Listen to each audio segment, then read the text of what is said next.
लोगों का स्वागत है। हम लोग उस दिन जो टॉपिक नंबर 2 चल रहा था एनसीईआरटी 11th का, उसमें हम लोगों ने नकारात्मक स्वतंत्रता और सकारात्मक स्वतंत्रता और हानि का सिद्धांत ये सब पढ़ा था। मैं आपको बताया था कि जीएस मिल ने लिबर्टी में सेल्फ रिगार्डिंग एक्शन की बात किया, फिर अदर रिगार्डिंग एक्शन की बात किया। तो उसने कहा कि जो समाज से संबंधी जो कार्य है उसमें कुछ प्रतिबंध लगाया जा सकता है और दूसरे को इससे हानि हो सकती है।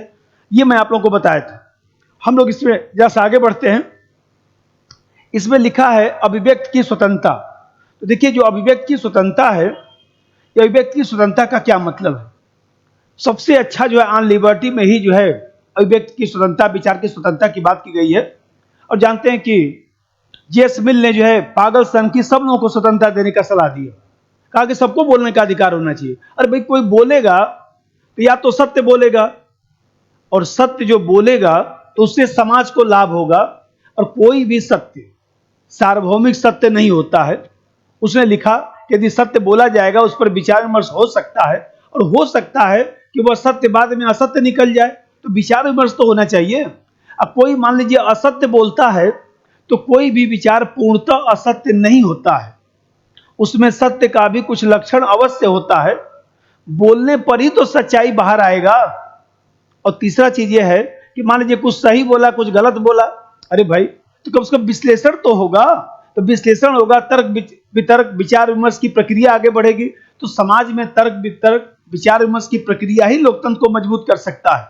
और अब देखते हैं कि व्यक्ति यदि विचार की स्वतंत्रता रखेगा तभी खोज अनुसंधान की प्रक्रिया आगे बढ़ सकती है। और व्यक्ति अपने विचार से ही नए नए चीजों की रक्षा कर सकता है। हमें कहते हैं, जिसे मैं बताया कि अनुसंधान खोज हो सकता है, हमारी सभ्यता संस्कृति की रक्षा हो सकती है। तो जीएस मिल ने अन्य तर्कों के आधार पर भी स्वतंत्रता का समर्थन किया। मुद्दा उसमें लिखा हुआ है, कानून और स्वतंत्रता में संबंध। तो ये जो कानून है और वर्सेस जो स्वतंत्रता है, उसमें क्या संबंध है। तो देखिए, ऐसे समझिए कि भाई, आचरण का ऐसा नियम कानून कहलाता है जिसके पालन करने के लिए राज्य हमको बाध्य करता है। तो कानून एक नियंत्रण के रूप में है। अब प्रश्न उठता है कि कानून स्वतंत्रता का साधक है या बाधक है। तो देखिए, जो एक तो नकारात्मक स्वतंत्रता वाले हैं और एक सकारात्मक स्वतंत्रता वाले हैं। तो इसमें कानून और स्वतंत्रता दोनों एक दूसरे के पूरक है। यह विचार सबसे ज्यादा तर्कसंगत है। स्वतंत्रता कानून की अनिवार्य दशा होती है। कानून स्वतंत्रता का हनन या नियंत्रण नहीं करता है। कानून वास्तव में स्वतंत्रता का संवर्धन करता है, स्वतंत्रता का संरक्षण करता है। जॉन लॉक ने भी अपनी किताब में लिखा, where there is no law there is no freedom. जहां कानून नहीं वहां स्वतंत्रता नहीं। रूसो ने भी लिखा कि सार्वजनिक जो इच्छा है उसके पालन करने से ही स्वतंत्रता आ सकती है। स्वतंत्रता राज्य के अंतर्गत ही संभव है। राज्य के विरुद्ध व्यक्ति की कोई स्वतंत्रता नहीं हो सकती। ये बताइए, विचार की स्वतंत्रता है तो उस पर संविधान में अनुच्छेद 19 से क में वाक्य व्यक्ति की स्वतंत्रता दिया गया है, तो 19(2) में प्रतिबंध भी तो 8 तरह के लगाए गए हैं।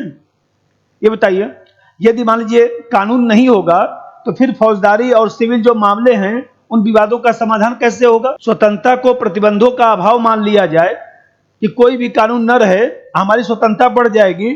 तो मैं बार बार कहता हूं कि समाज में अराजकता। राज्य कानून और न्याय के द्वारा ही असामाजिक गतिविधियों को नियंत्रित करता है और ऐसी परिस्थिति बनाता है जिससे सभी लोग स्वतंत्रता का उपभोग कर सकें। वास्तविक स्वतंत्रता है क्या? वह सब करने की इच्छा, वह सब करने की शक्ति जिससे किसी अन्य व्यक्ति को हानि न हो। तो राज्य जब कानून बनाएगा तभी तो इस हानि को रोका जा सकता है। इसीलिए तो ग्रीन ने कहा, hindrance of hindrances, restriction of restriction, कि अवरोधों को अवरोधित करना स्वतंत्रता है। और अवरोधों को अवरोधित करने का काम कौन करेगा? तो कानून करेगा। इसका मतलब यह हुआ कि जो कानून है वो स्वतंत्रता पर प्रतिबंध नहीं लगाता है, स्वतंत्रता को बढ़ाता है, कम नहीं करता है, बढ़ाता है। कानून के अभाव में पूर्ण स्वतंत्रता होगी, स्वेच्छाचारिता होगी, और कहीं ना कहीं देखा जाए तो अराजक की स्थिति उत्पन्न हो जाएगा। लेकिन यह ध्यान रखना है कि कानून न्याय संगत होना चाहिए, तभी स्वतंत्रता के लिए यह सहायक हो सकता है। थोड़ा सा हम लोग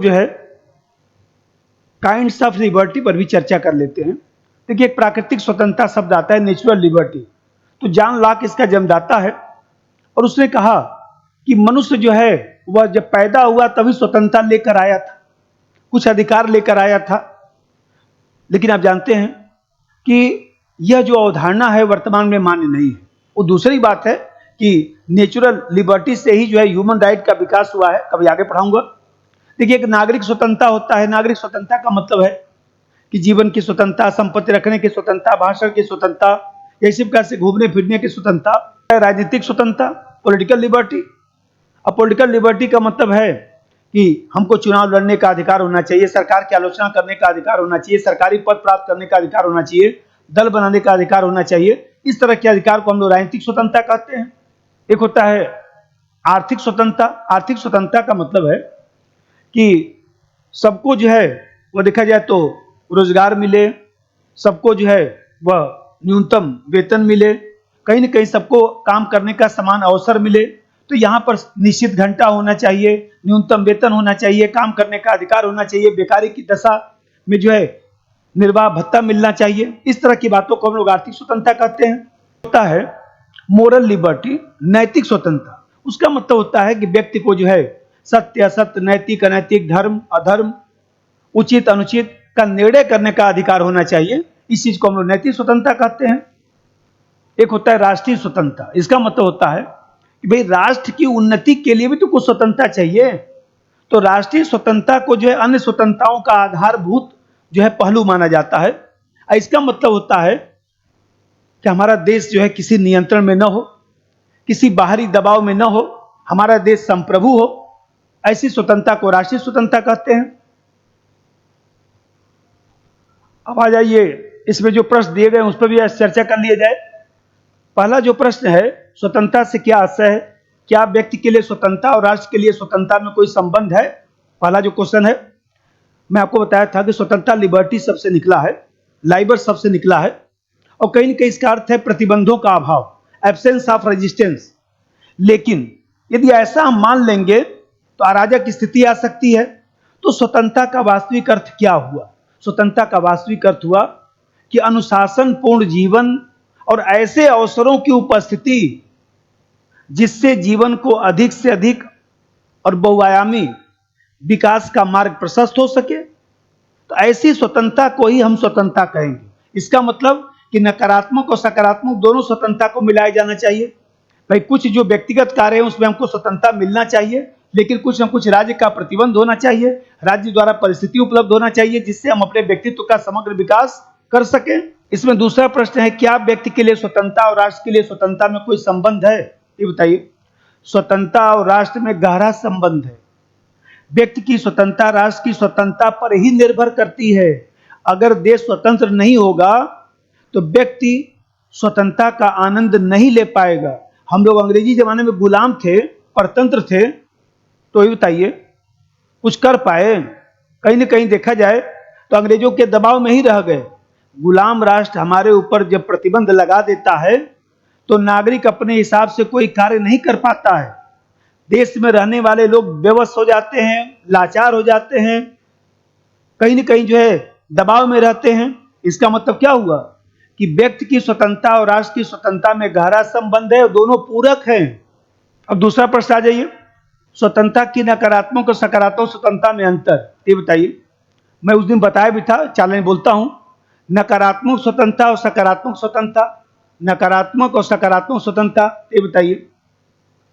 नकारात्मक स्वतंत्रता का मतलब हुआ एब्सेंस ऑफ रेजिस्टेंस, प्रतिबंधों का अभाव, और सकारात्मक स्वतंत्रता का मतलब प्रतिबंधों का अभाव नहीं, राज्य द्वारा सकारात्मक कार्य किए जाने का समर्थन करता है। और नकारात्मक स्वतंत्रता, ये बताइए।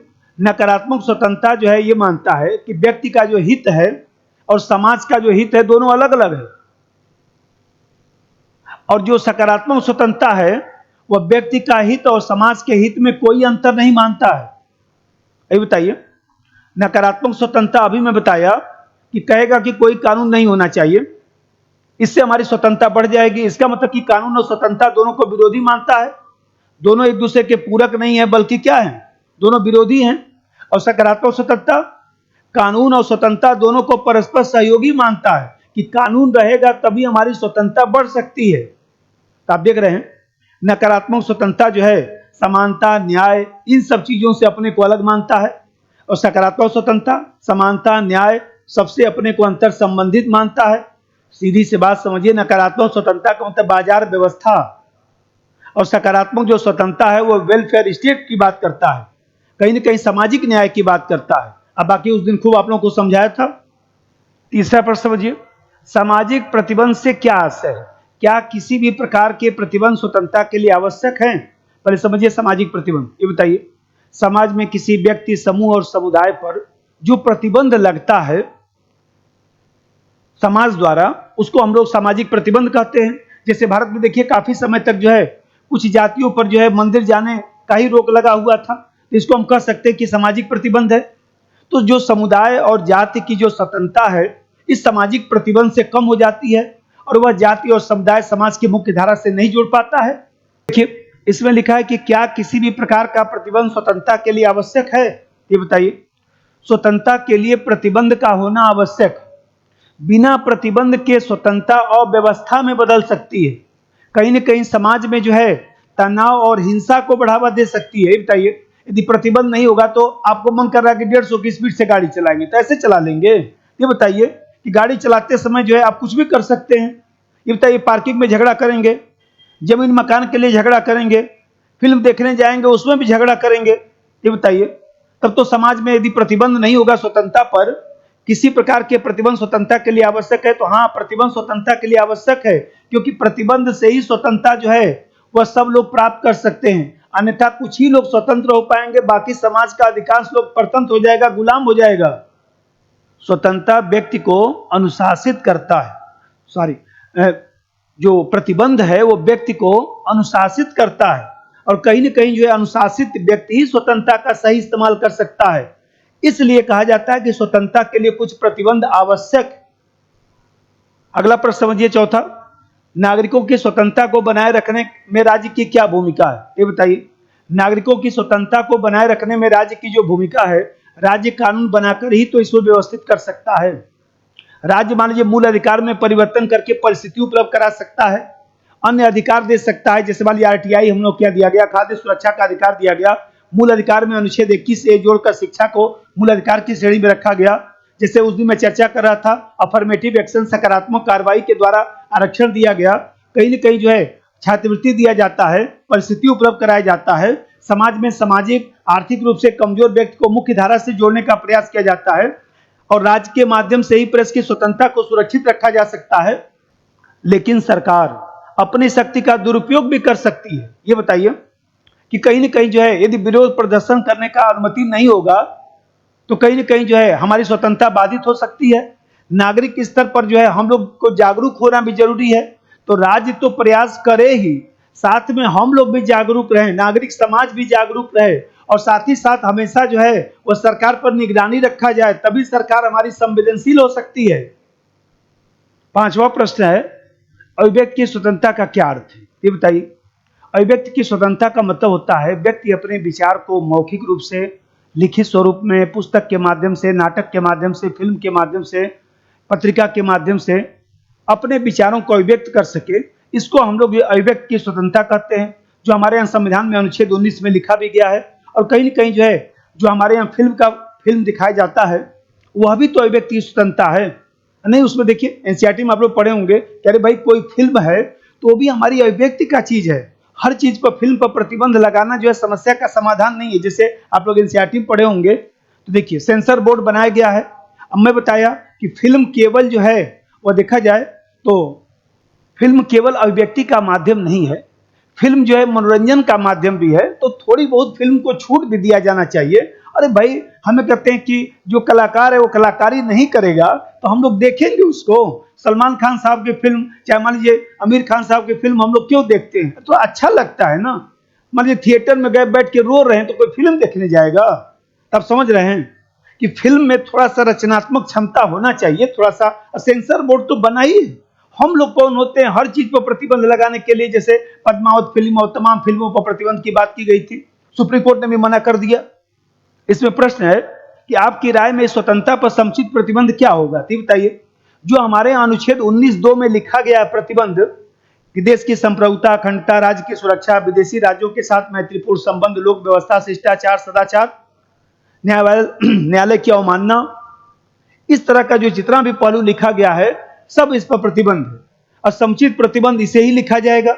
जब मान लीजिए पूछेगा कि स्वतंत्रता पर समुचित प्रतिबंध क्या है, तो 19(2) में जो प्रतिबंध लिखा गया उसी को आप लिख देंगे। अब हम लोग जो है अगले वीडियो में जो है अगला जो टॉपिक समानता है उस पर चर्चा करेंगे।